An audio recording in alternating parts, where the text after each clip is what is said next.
Hi everyone, I shall be discussing about the pathophysiology of COVID-19.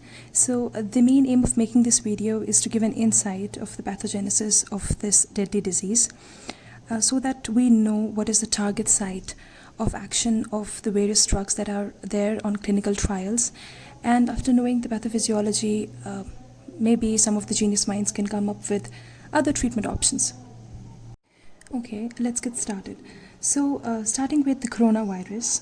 The coronavirus has, as you can see here, it is a single-stranded RNA virus. So you can see the single-stranded RNA with some nucleoproteins. This is the nuclear capsid. And since it's an enveloped virus, this is the envelope. And these are the spike proteins, what we call the S spikes. Okay, now the coronavirus, as it has all been said, that the route of transmission can be either it can be transmitted by the respiratory droplets. So the person sneezes or coughs, then these viruses through respiratory droplets can travel up to 3 to 6 meters, and if a person comes in contact in this range, will definitely get infected. Also, it's been proposed that if the virus is on the surfaces of, say, for example, tables or chairs or handles, it can stay there for almost 24 hours. So if a person touches there and then touches the mucous membrane, then a person will be infected. Now, also, it has also been transmitted by the fecal-oral route. Now, when a person is infected, so the virus will enter into the respiratory system of the infected person, and it will enter into the lungs. So the main site of its action will be in the alveoli. So here we can see one alveolus. It has type 1 pneumocytes and it has the type 2 pneumocytes with these villi.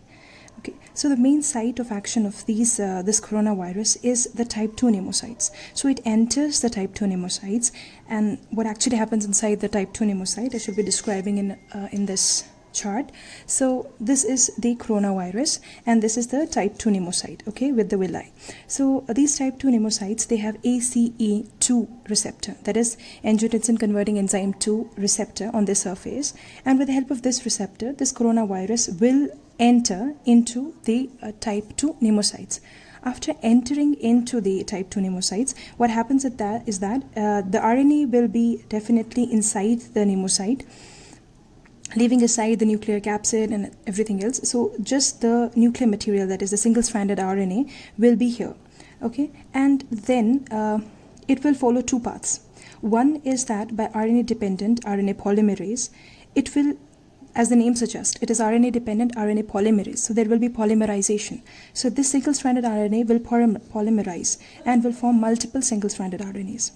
And second thing is that it will go to the ribosomes, and then there will be the translation, and this will form various proteins. Now, I shall be repeating again. So here we have the single-stranded RNA. Either it will be acted upon by the RNA-dependent RNA polymerase, and it will also be taken up by the ribosomes, and then translation of these into the proteins. Okay, so now important thing is that these proteins will be acted upon by proteases, and these will form the various, the capsid, various proteins like the capsid, the outer spike proteins of the coronavirus, except the RNA which is here. Now this RNA will bind to this and we'll find a lot of coronaviruses, newly formed coronaviruses. Now coming back to where we started, so these coronaviruses are now inside the lumen of the alveoli. Okay, so these will be released from here, from the type 2 pneumocytes. They will be inside the alveolus, and they will stimulate the immune system, and which is the innate immunity, and the macrophages will first come into play. So macrophages will be activated, and upon activation, these macrophages will be releasing interleukin 1, interleukin 6, and tumor necrotic factor alpha. Now this interleukin 1, interleukin 6, and tumor necrotic factor alpha, these will act on this capillary that is carrying the blood, and it will cause two things, that is vasodilatation and increase the capillary permeability. Now once these do the action of vasodilatation and increasing the vascular permeability, what happens is that So there is increase in the vascular permeability. So the fluid will come into the interstitium, it will go inside the alveoli, as well. So there will be increased alveolar edema.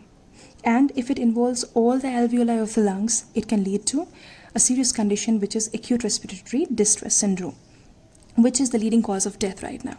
Okay, so another thing that can happen is these fluids, interstitial fluid which is coming out of the capillaries, can cause the collapse. It will be pressure over here and it will cause the collapse of the lung alveoli, leading to the alveolar collapse. So there will be no gaseous exchange and there will be hypoxemia, causing sudden onset of breathlessness. Okay, so this is what it does in the alveoli. Now there is hypoxemia and there is sudden onset of breathlessness. This hypoxemia, there will be partial pressure of the oxygen will be reduced, and this will activate the chemoreceptors and the sympathetic nervous system will be stimulated and causing the increased heart rate, increase in the respiration rate. So this will be the effect of the vasodilatation, vascular permeability, which can either cause the alveolar edema or it can cause alveolar collapse, leading to sudden onset of breathlessness, increased heart rate, increased respiration rate. Besides these, besides the macrophages, the neutrophils also come into play. So neutrophils, what they're going to do is they will release the reactive oxygen species and they will release proteases, which will cause further damage to the type 1 pneumocytes and further increasing the permeability. Okay. So one more thing is that the interleukin 1, interleukin 6 and tumor necrotic factor will also act on the hypothalamus, causing fever. Also, that when there is too much of the inflammatory response, it will stimulate the production of sputum and cough, which can lead to consolidation or pneumonia. So these are the clinical presentations. As we can see, fever, cough with sputum production, sudden onset of the breathlessness. So fever, cough and sudden onset of breathlessness, these three symptoms are very much suggestive of a COVID-19 infection. Now what can be the the severity of the disease? So if there is severe vasodilatation, as we can see here, if there is a severe vasodilatation, so we know that the capillary permeability is increased and there is vasodilatation, so the venous return will be decreased and the peripheral resistance will be decreased. If the venous return and peripheral resistance is decreased, so there is decrease in the cardiac output and decrease in the BP, which are the findings of shock. When there is shock, there is hypoperfusion to the organs, which can lead to multi-organ failure. So they can be either the kidney failure, they can be liver failure. Okay, so these are the deadly effects of the viruses and of this virus specifically. Now coming to the treatment options. We studied initially that the virus can enter into the type 2 pneumocyte by the help of this ACE2 receptor. So if we give a drug that inhibits this entry, then we can be very much successful in preventing the disease, or it can be a good treatment option. So second is, if we inhibit this RNA-dependent RNA polymerase, which is actually causing the polymerization of the virus and further multiplication. So if we inhibit this RNA-dependent RNA polymerase, or if we inhibit this proteases, so the further protein components of the virus won't be formed. So these are the sites of the actions of the drugs that are right now on the clinical trial.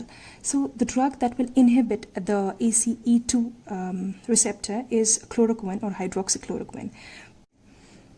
The second drug that we have is remdesivir, which is an RNA-dependent RNA polymerase inhibitor. The third drug that we have is ritonavir, which will inhibit the proteases. So these are the present clinical trials that are running on the following drugs, and where they act and why we are using the particular drug is, I hope it's pretty much clear now.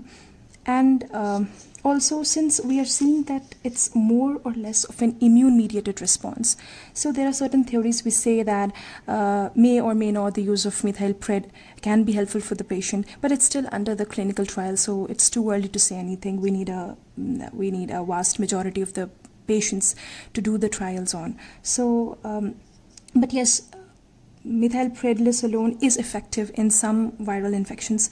Regarding COVID-19, nothing has been given out yet. So we can look forward to some more treatment options, I guess. And I hope this video was useful for all of you. Thank you so much.